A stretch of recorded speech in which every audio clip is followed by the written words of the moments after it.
आपल्या सर्वांना आपण सर्व त्या कोरोनातून निघालेले आहोत। सर्वांनी आपण पाहिलं की कोणी कोणाजवळ जात नव्हतं, एकमेकांच्या जवळ कोणी जात नव्हतं, बोलत नव्हतं, कोणाच्या घरात जात नव्हतं, काही नव्हतं। आपण त्या काळात कोणता सण साजरा केलेला नाही। आपल्या कोणत्या सगळे सोयरे जे आहेत त्यांच्याकडे सुद्धा गेलो नाही। तर याचं कारण काय? तर संपूर्ण जगावर कोरोना सारखा जीवाणू म्हणजे विषाणू जे होता त्याचा संसर्ग पसरलेला होता सर्वत्र। संपूर्ण जगावर हे संकट आलेलं होतं। त्या काळात संपूर्ण जगानं आपल्या योगाची ओळख करून घेतलेली। कारण कोरोना सारखा विषाणू हा आपल्या शरीरात जाऊन आपल्या शरीराचा महत्वाचा फुफ्फुस हा अवयव निकामी करत होता। तर प्राचीन काळापासून हजारो वर्षापासून आपल्या भारतामध्ये योगा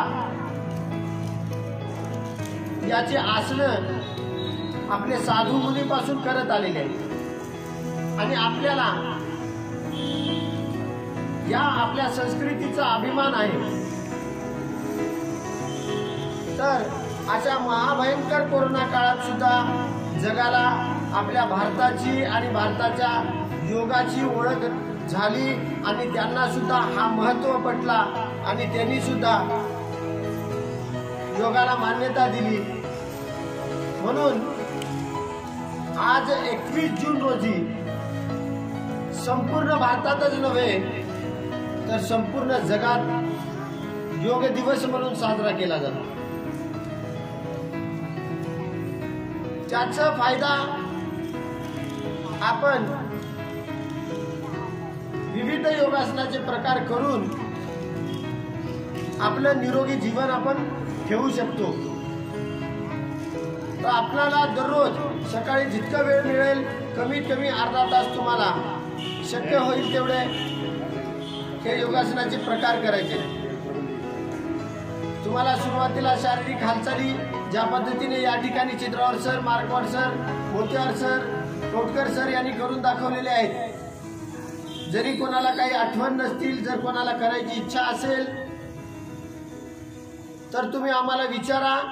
आम्हाला जरी विचारलं नाही तर यूट्यूबवर योगाचे एक शिक्षक खूप प्रसिद्ध आहेत भारतामध्ये। कोण आहेत बरं सांगा बरं जे योगा शिकवतात? कोण शिकवते योगा? टीव्हीवर बघता तुम्ही जे शिकवतात एक दुर्गेश नाव काढलाय आता, त्या संस्थाचं नाव काढलंय दुर्गेश पतंजली म्हणून म्हणलाय। पण कोण शिकवते? करा, आठवण करा। हा योगा कोण शिकवते? खूप जण बघतात योगा टीव्हीवर, त्यांचं पोटातून पोट पूर्ण हलवून दाखवतात, तुम्हाला विविध आसनाचे प्रकार करून दाखवतात। त्याच्याकडे खूप लोक जातात, कर्करोग झालेले, क्षयरोग झालेले, कोणकोणते अंतर्गत अवयवांची बिमारी झालेले त्यांच्याकडे जातात, त्यांनी योगा शिकवतात आणि माझा योगा पूर्ण नीट झाले म्हणतात। म्हणजे वयांत्या बघा दुकानाचं नाव आहे ते, इथून वयांत्या काय कोण म्हणलंय? रामदेव बाबा,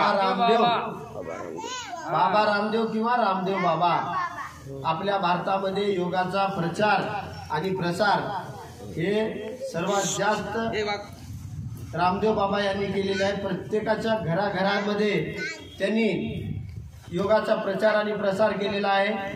त्यांच्या संस्थेमार्फत आयुर्वेदिक मोठ्या प्रमाणात आपण गोळ्या मिळवू शकतो आणि आपल्या आजूबाजूच्या परिसरात पतंजलीचे मोठे मोठे दुकानं सुद्धा झालेले। तर त्यांनी त्यांचा या योगासना प्रचार आणि प्रसारात खूप मोलाचे योगदान आहे।